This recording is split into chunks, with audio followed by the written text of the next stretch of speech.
Magandang araw po sa inyo lahat mga viewers. Ako po si Rebecca Mendoza. Ako po muli ang magsasagot ng mga 10 mga katanungan. Meron po ko ditong hinandang props. Itong props na ito ay naglalaman po ng mga 10 mga tanong. Ang gagawin ko po dito ay bubunutin ko po ito pa isa-isa. Babasahin ko po ang mga tanong at ito po ay sasagutan ko hanggang sa makomplete ko po ang lahat ng mga 10 questions na ito. Ito po ay pang 24 videos ko na po ito sa Q&A. At itong mga questions na ito ay matagal ko na rin po itong inipon sa aking notebook. Nag-effort po ako po ang lahat ng nag-effort na mag-search at magsagot ng mga tanong na ito. Anyway, ito po muli ay pang 24 videos ko na po ito sa Q&A at ngayon ay magsisimula na po ako.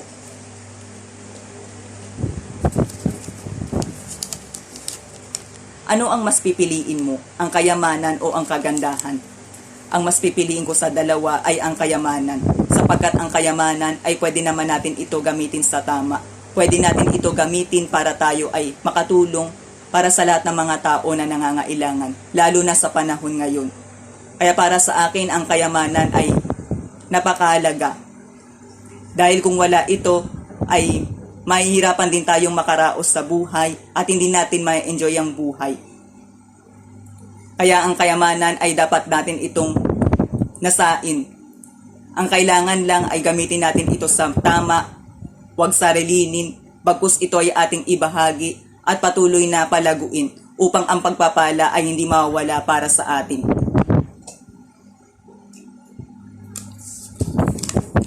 Bukod sa kalusugan, ano pa ang pinaka-importanteng kayamanan?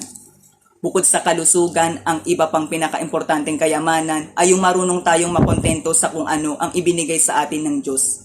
Dahil kapag tayo ay nakokontento, tayo ay nagiging masaya, nagiging mapagpasalamat, nagiging positibo sa buhay, kahit na ano pa man ang ating pinagdadaanan. Nagkakaroon tayo ng kapayapaan sa ating puso. Kapag tayo ay nakokontento, ay lagi natin naiisip at nadadama na maganda pa rin ang buhay. Kahit na wala man tayong maraming material na kayamanan.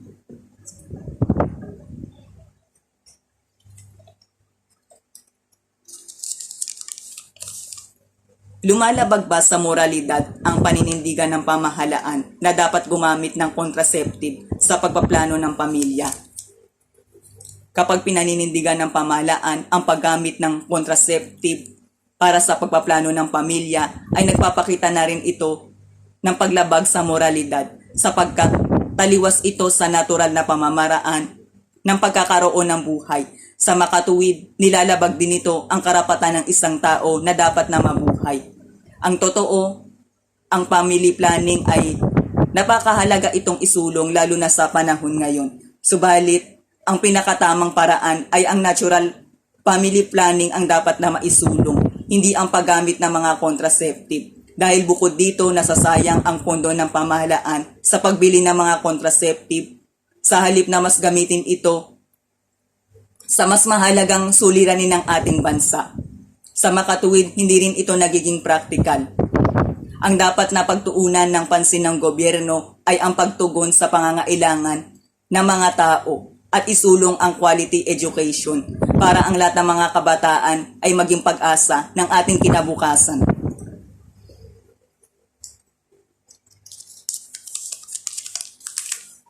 Ano ang 3 bagay na pinakamahalaga sa buhay mo at bakit?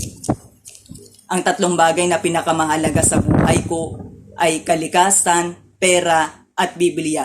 Una kaya ko nasabi ang kalikasan dahil ito ang pinakaunang sumasagot sa lahat ng mga pangangailangan natin sa buhay. Ito ang pinakasapat na material na bagay na ibinigay sa atin ng Diyos para tayo ay mabuhay.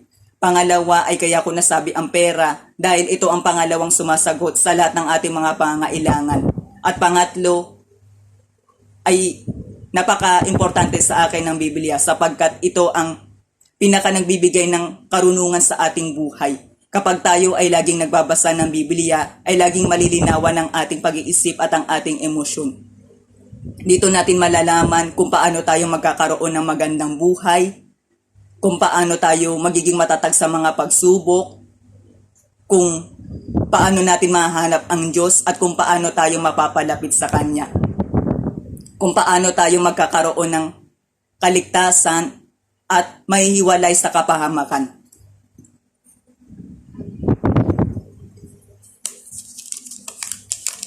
Bilang isang pangkaraniwang mamamayan, paano mo maipapakita ang iyong pagsuporta para sa lahat ng ating mga frontliners?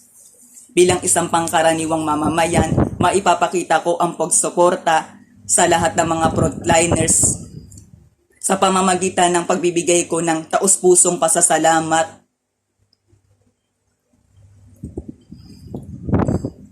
at pagsaludo sa kanilang ginagawang pagsasakripisyo. Dahil bilang isang frontliners ay malaki rin ang ginagawa nilang pagsasakripisyo para maisalba ang buhay ng marami nating mga kababayan mula sa sakit na COVID-19 at iba pang malalang karamdaman. Kaya ang mga frontliners ay dapat natin silang pinapasalamatan, sinasaluduhan. Hindi natin sila dapat na dinidiscriminate, bagkus sila ay dapat natin tinutulungan, sinusuportahan. At dapat din natin silang ipinagdadasal na magamit silang instrumento para sila ay makapagpagamot upang marami pa silang mga tao na matulungan at gayon din sa lahat ng iba pa nating mga frontliners.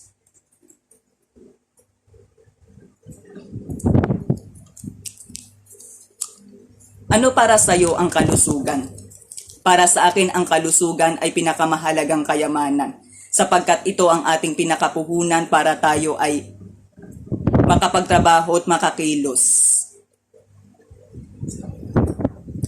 Dito natin madadama ang tunay na ganda ng buhay. Ang pagkakaroon ng maayos na kalusugan ay hindi ito ganap na nahanap sa pagkakaroon ng marami nating yaman o pera, bagkus ito ay nahanap sa pamamagitan ng tamang pagdadala ng ating sarili. Kapag pinipili natin maging maingat sa ating sarili, pinipili natin maging masaya, maging positibo sa buhay, inaayos natin ang relationship sa kapwa at sa Diyos, ay tiyak na ma-achieve natin ang magandang kalusugan. Ang pagkakaroon ng maayos na kalusugan ay pinakamahalagang kayamanan sapagkat ito ang basehan para maging maayos at magandang ating buhay.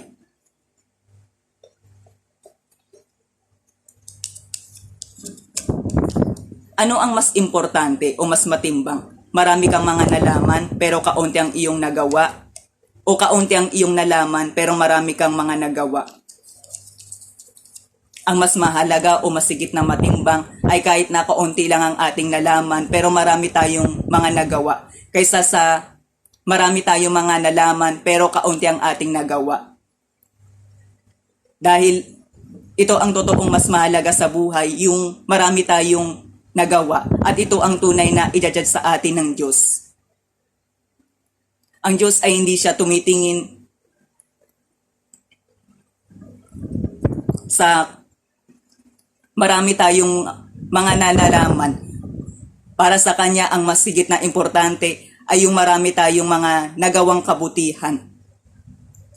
At para sa Kanya, kahit na ano pa man ang ating kakayahan o ano man ang sukat ng ating kakayahan, tayo ay pantay-pantay para sa Kanya.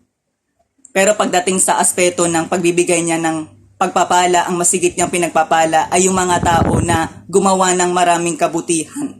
At para sa Kanya, ito ang mas mahalaga. Dahil ang Diyos ay masigit siyang tumitingin sa kung ano ang ating ginawa at sa nilalaman ng ating puso kaysa sa anumang talento na meron tayo.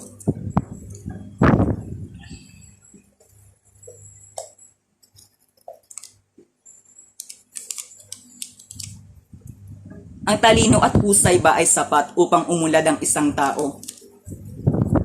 Ang totoo, napakahalaga na meron tayong talino at husay para tayo ay magtagumpay. Sapagkat kapag meron tayong talino at husay, ay magagampanan natin ng maayos ang anumang bagay. Subalit bukod sa talino at husay, ay kailangan pa rin natin ng sino, pagtsatsaga, pagsisikap, pagdarasal, at samahan pa natin ito ng iba pang magandang ugali upang mas lalo pa tayo magtatagumpay at hindi tayo babagsak.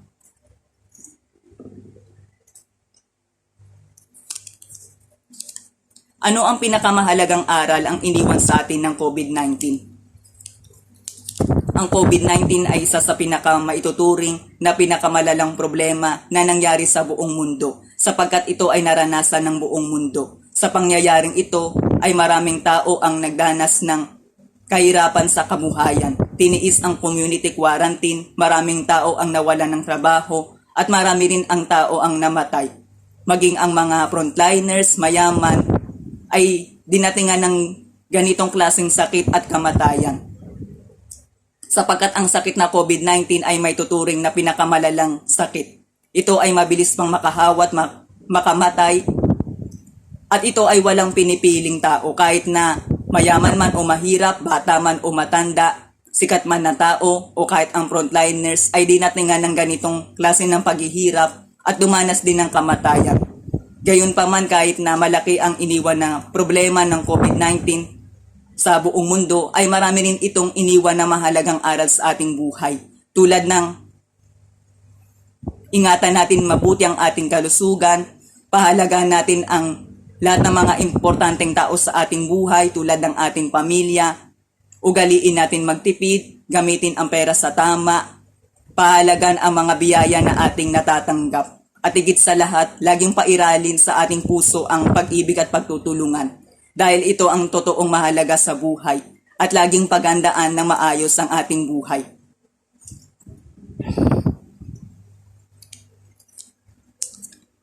Ano sa tingin mo ang pinakamahalagang bagay na kailangan natin mapagtagumpayan sa buhay? Para sa akin, ang pinakamahalagang bagay na kailangan natin mapagtagumpayan sa buhay ay ang pagsubok. Kahit pa ito ay mahirap at masakit, ito ay kailangan natin tanggapin at harapin para tayo ay merong mapagtagumpayan. Dahil kapag hindi natin ito tinanggap at hinarap, ay wala rin tayong pagtatagumpayan at posible pa na mapunta tayo sa hindi magandang patutunguhan. Ang totoo, ang pagsubok ay mahirap itong harapin at ito ay hindi madaling tanggapin. Subalit kailangan natin itong tanggapin at harapin para mas lalo pa tayong matuto sa buhay, matuto tayong maging matatag, at para mas magkamit pa tayo ng mas magandang gantimpala na ito ay higit pa sa ating hinihiling o inaasam.